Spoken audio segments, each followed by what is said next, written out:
여러분 혹시 오늘 아침에 습관처럼 은행 앱 켜보셨다가 뒷목 잡으신 분들 안 계신가요? 아니면 대출 갈아타기 하려고 몇 달 전부터 금리 눈치 게임 하시던 분들 최근 상담받고 나서 이게 뭐야? 하고 멍하니 은행 창구 천장만 바라보신 적 없으신가요?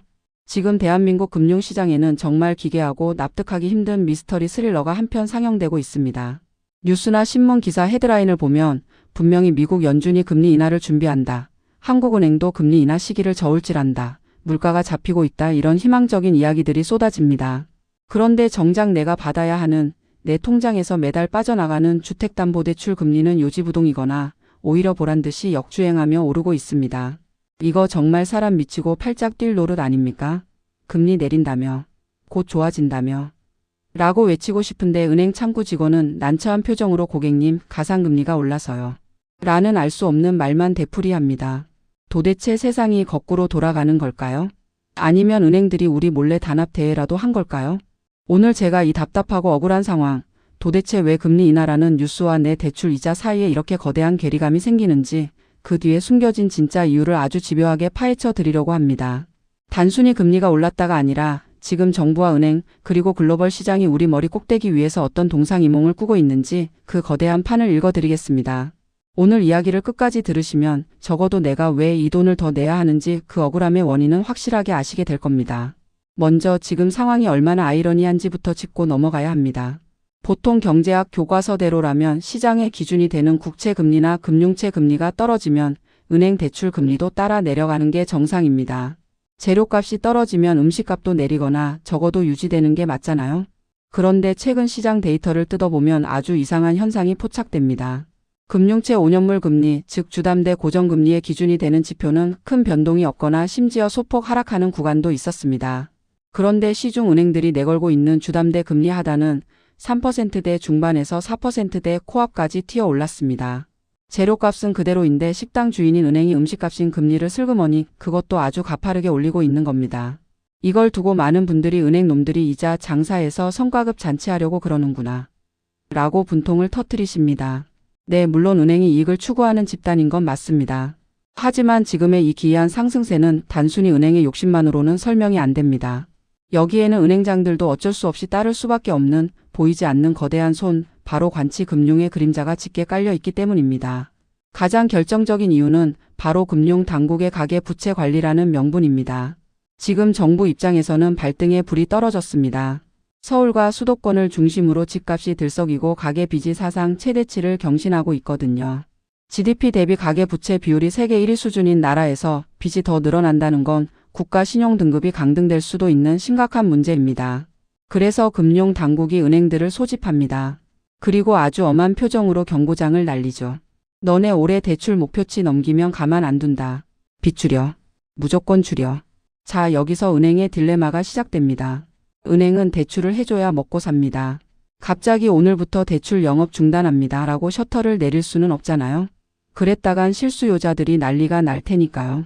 그래서 은행들이 선택한 가장 손쉽고도 비겁한 방법이 바로 가상금리 인상입니다. 대출은 해줄게. 대신 이자를 더 내. 싫어? 싫으면 빌리지 마. 즉 금리라는 문턱을 인위적으로 높여서 사람들이 더러워서 못 빌리겠다. 이 금리로는 감당이 안 된다고 스스로 포기하게 만드는 전략을 쓰는 겁니다. 이걸 전문 용어로 수요 억제책이라고 하죠. 최근 뉴스에서 B은행이 가상금리를 0.2%피 올렸다. C은행이 감면 금리 혜택을 없앴다 이런 소식 보셨죠? 이게 다 그런 맥락입니다. 시장의 원리에 따라 금리가 오르는 게 아니라 정부한테 혼나기 싫은 은행들이 벌금 성격의 가상금리를 덕지덕지 붙이고 있는 겁니다. 그리고 그 벌금은 누가 냅니까? 네, 바로 집 한 채 사보려는 혹은 전세금 올려줘야 하는 우리 같은 서민들이 고스란히 떠안게 되는 겁니다. 정책 실패의 비용을 왜 국민이 이자로 내야 하는지 정말 묻고 싶지 않으신가요? 하지만 우리의 시선을 국내에만 가둬두면 안 됩니다. 우리 주담대 금리를 밀어올리는 또 다른 거대한 힘은 태평양 건너 미국에서 불어오고 있습니다. 바로 도널드 트럼프 대통령이라는 변수와 미국 국채 금리의 발작입니다. 지금 글로벌 금융시장은 트럼프 트레이드에 베팅하고 있습니다. 트럼프 전 대통령의 정책 기조가 뭡니까? 관세 때리고 세금 깎아주고 돈 풀어서 미국 우선주의 하겠다는 거잖아요. 이렇게 되면 필연적으로 인플레이션이 따라옵니다. 물가가 오르면 중앙은행은 금리를 쉽게 내릴 수 없습니다. 시장은 똑똑합니다. 트럼프가 되면 혹은 미국 경기가 이렇게 좋으면 금리 인하는 물 건너갔네. 고금리가 계속되겠네. 라고 판단하고 미국 10년물 국채를 내다 팝니다. 채권 금리가 치솟는 거죠. 미국 국채 금리가 오르면 한국의 채권 금리도 자석처럼 딸려 올라갑니다. 전 세계 자금의 기준이 미국이니까요. 한국 은행들이 자금을 조달해오는 원가인 은행채 금리가 덩달아 뜁니다. 이게 참 억울한 포인트입니다. 한국 경제는 지금 내수가 죽어서 금리를 내려야 할 판인데 미국 경제가 너무 좋아서 혹은 미국 정치가 불안해서 금리가 오르는 상황. 우리는 그 흐름에 휩쓸려 억지로 고금리를 유지해야 하는 동조와 현상의 피해자가 되고 있는 겁니다. 은행 창구 직원이 시장 상황이 안 좋아서요라고 말할 때 그 속뜻은 미국 국채 금리가 날뛰어서 우리도 어쩔 수 없어요라는 말인 겁니다. 여기서 제가 정말로 아쉽다고 하고 싶은 지점은 정부 정책의 끔찍한 혼선입니다. 지금 대출자들은 어느 장단에 춤을 춰야 할지 모르겠다는 거죠. 국토교통부에서는 뭐라고 합니까? 신생아 특례 대출해줄게, 애 낳으면 집 사게 해줄게, 규제 풀어줄게라며 엑셀을 밟습니다. 집 사라고 부추깁니다. 그런데 다른 한쪽인 금융위원회, 금융감독원에서는 뭐라고 합니까? 가계부채 위험하다, 은행들 대출 조여라, 스트레스 DSR인 총부채 원리금 상환 비율을 도입해서 한도 깎아라라며 사이드 브레이크를 힘껏 당깁니다. 차가 앞으로 가라는 건지 서라는 건지 알 수가 없습니다. 이 과정에서 가장 큰 피해를 보는 건 실수요자들입니다. 정부 말 믿고 청약 당첨됐는데 잔금 대출 받으려니 은행이 문을 닫았대요. 특례 대출 대상이라서 집 계약했는데 갑자기 가상금리가 붙어서 월 상환액이 20만 원 늘어났어요. 이런 기막힌 사연들이 속출하고 있습니다. 정책의 일관성이 없으니 시장은 불안해하고 은행은 에라 모르겠다. 일단 금리 올려서 리스크나 피하자는 보수적인 태도를 취하게 됩니다. 이 불확실성 비용이 대출 금리에 녹아들어 있는 겁니다.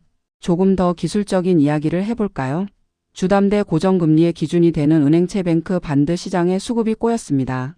이게 사실 금리를 밀어 올리는 아주 중요한 하지만 잘 보이지 않는 원인입니다. 연말 연초가 되면 기업들도 결산을 위해 돈이 필요하고 은행도 자금 비율을 맞추기 위해 돈이 필요합니다. 즉 채권을 찍어서 돈을 빌리려는 수요는 넘쳐납니다. 그런데 정작 이 채권을 사줄 큰손들이 지갑을 닫았습니다. 특히 외국인 투자자들의 이탈이 뼈아픕니다. 지금 미국 국채 금리가 얼마나 매력적입니까? 트럼프 트레이드 여파로 미국 10년물 국채가 연 4.5%에 육박하는 이자를 줍니다. 지구상에서 제일 안전한 미국 채권이 이자를 이렇게 많이 주는데 외국인들이 굳이 한국 채권을 적극적으로 사들일 이유가 사라진 겁니다. 은행 입장에서 생각해 봅시다. 대출해줄 돈을 마련하려면 은행채를 찍어서 시장에 팔아야 합니다. 그런데 외국인도 안 사고 기관들도 눈치 보느라 안 삽니다. 채권이 안 팔리면 어떻게 해야 할까요? 네, 이자를 더 쳐줘야 팔립니다. 제발 우리 채권 좀 사주세요. 이자 더 드릴게요. 이렇게 은행이 돈을 구해오는 조달 비용 자체가 비싸지고 있는 겁니다. 많은 분들이 한국은행 기준금리는 그대로인데 왜? 라고 묻지만 은행의 대출 원가는 기준금리가 아니라 이 은행채 금리입니다. 지금 채권 시장에서 돈을 구하기가 힘들어지니 돈맥 경화가 발생하여 은행이 비싼 이자를 주고 돈을 구해오고 그 비싼 원가가 고스란히 우리의 주택담보대출 금리에 반영되어 고지서로 날아오고 있는 것입니다. 그렇다면 앞으로는 어떻게 될까요? 많은 분들이 그래도 하반기엔 내리겠지? 내년엔 2%대 다시 오겠지? 라는 희망 회로를 돌리십니다. 하지만 아주 냉정하고 뼈아픈 현실을 말씀드려야겠습니다. 당분간 아니 꽤 오랫동안 3%대 초반 혹은 2%대 주담대 금리는 다시 보기 힘들 가능성이 높습니다. 우리가 기억하는 그 저금리 시대는 2008년 금융위기 이후 그리고 코로나 팬데믹 때 전 세계가 돈을 미친 듯이 풀어서 만든 비정상적인 파티였습니다. 이제 파티는 끝났고 청구서를 내야 할 시간입니다. 시대가 변했습니다. 탈세계화로 인해 물건값이 싸지 않고요. 기후위기로 인해 식량 가격이 오릅니다. 즉 인플레이션이 쉽게 꺼지지 않는 구조가 됐습니다. 물가가 높으면 금리는 절대 바닥으로 내려가지 않습니다. 전문가들은 주담대 금리의 바닥이 과거보다 1에서 1.5%p 높아졌다고 봅니다. 즉 4%대 금리가 이제는 평범한 금리가 된 세상이 온 겁니다. 은행들도 압니다. 정부가 가계부채를 잡겠다는 의지가 확고한 이상 금리를 낮춰서 대출 경쟁을 할 이유가 없다는 걸요. 어차피 대출 받을 사람은 줄을 섰고 공급은 부족합니다. 배짱 장사하기 딱 좋은 환경이죠. 자, 상황 파악은 끝났습니다. 정부는 규제하고 미국은 고금리 유지하고 은행은 배짱 부리는 이 삼중고 속에서 우리는 어떻게 살아남아야 할까요? 첫째, 금리 인하 대기라는 기대는 멈추세요. 조금만 더 기다리면 내리겠지 하다가 변동금리로 버티시는 분들은 위험합니다. 지금 같은 불확실성 시대에는 당장 이자가 조금 비싸더라도 5년 고정형 상품을 선택해서 내 지출을 확정 짓는 게 현명합니다. 미래의 불확실성을 돈 주고 없애는 거죠. 둘째, 현실적인 금리 눈높이를 가지십시오. 예전에 2.5% 금리를 기준으로 계산기를 두드리면 답이 안 나옵니다. 내가 감당할 수 있는 금리 상한선을 4.5%, 심지어 5%까지 열어두고 작은 계획을 짜야 합니다. 이 정도면 버틸 수 있다가 아니라 최악의 경우에도 안 망한다는 기준으로 접근해야 합니다. 셋째, 뉴스의 헤드라인만 믿지 마십시오. 기준금리 동결, 미국 금리 인하 기대 이런 제목에 속지 마세요.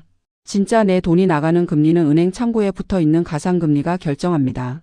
흐름을 보셔야 합니다. 정부가 빚을 줄이라고 하는 한 은행 문턱은 절대 낮아지지 않습니다. 오늘 이야기가 좀 답답하셨을 겁니다. 저도 이야기하면서 속이 터집니다.